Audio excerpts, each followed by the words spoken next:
Alright, back out here, going to work on the differential for the 69 Camaro again a little bit. As you can see, I got the carrier back from the machine shop. They got the bearings pressed on there. Got the new races, got the bolts cleaned up. And I think I had mentioned I got the new races for the pinion in there already. And we've got some shims here. Bearings, which these are from another kit, but these ones are the ones that are going to go with this ring and pinion. Got the crush sleeve in there, new nut, marking compound, all that stuff.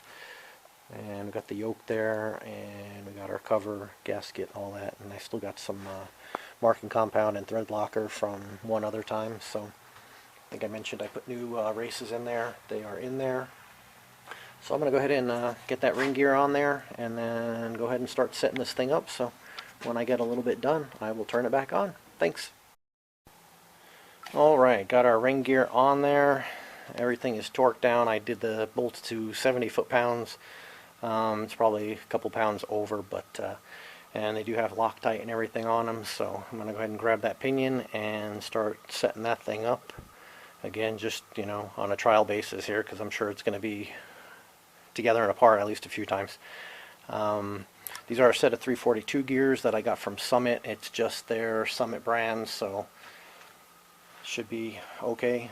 This car's not going to be raced or anything. I mean, it should have a pretty strong running engine, but plan is not to put it on slicks or anything like that. It's just going to be on street tires and be run around. So let me get that pinion and I'll start setting that up, and I'll turn this thing back on when I get some work done. Thanks. Okay, so I got my dial indicator set up here. I got the pinion tightened down. Just went to pretty much like zero lash and then just a second farther with the impact. Got it braced up there so it's not going to turn. And let's see if I can show you this, get this zeroed out. There we go. I don't know if that's going to show up or not though. There we go.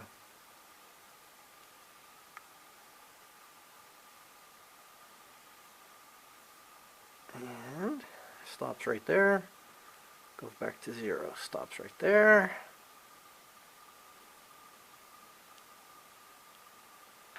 So it's about 18 thousandths roughly, which is too much. I want to say its spec is 6 to 10 thousandths, so I need to take this back apart, make a little bit of adjustments on the side shims here, and then go ahead and put it back together and we'll try it again. So once I get this reset, I will turn this camera back on. Thanks.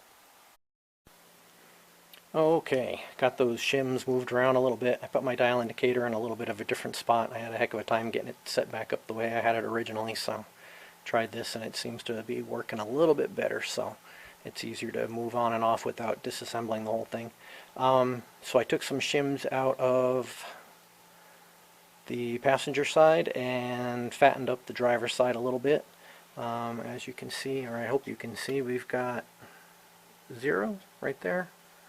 I'm going to go ahead and move this, see if I don't move everything, but and 6 to 10 is what they're saying as far as factory spec, which is about 6 right there. So I'm going to go ahead and take this dial gauge off, and we'll go ahead and put some marking compound on there and see what we get. So I'll turn this thing back on in just a little bit. Thanks. Alright, so looks like it's pretty high on the teeth there. I'm not seeing anything on the back side. I'm going to say I need to add some more shims to that pinion, so clean this stuff off, take it all back apart, add a few more shims to the pinion. Like I said, I don't recall if I put 30 on there or what. I checked the book, it says 37 is factory. So I will, and this is showing that it seems like it needs more shim behind the pinion, so it needs to be a little tighter towards the ring gear here. So let me go ahead and take this thing back apart, and I will add a few shims on there, or a shim, and we'll go from there. So I'll turn this back on after a while. Thanks. Alright, so I got this thing back together again, and now it looks like we're at about 8. If I can get that to show up. There's the 0. We're at 8.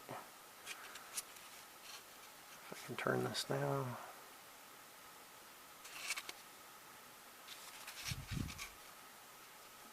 There we go. 0. Actually, that time. Yeah, about 8. So I'm going to go ahead and put some more marking compound on this thing, roll it over, and let's see what we get this go around.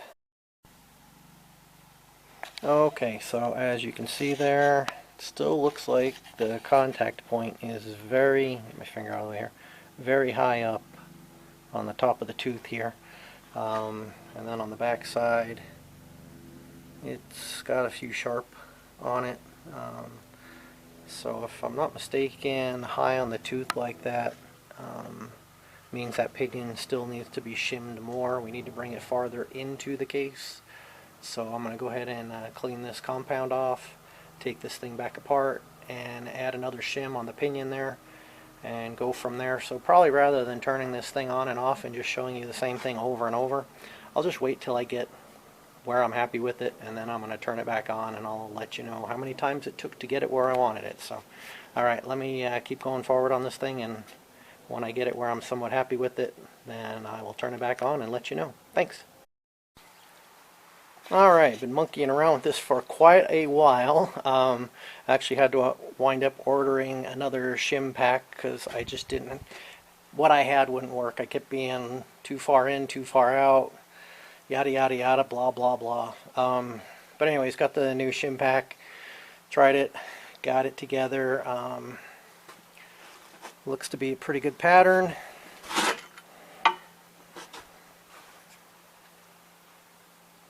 Can't really get a good shot of it, but sort of, kind of, maybe.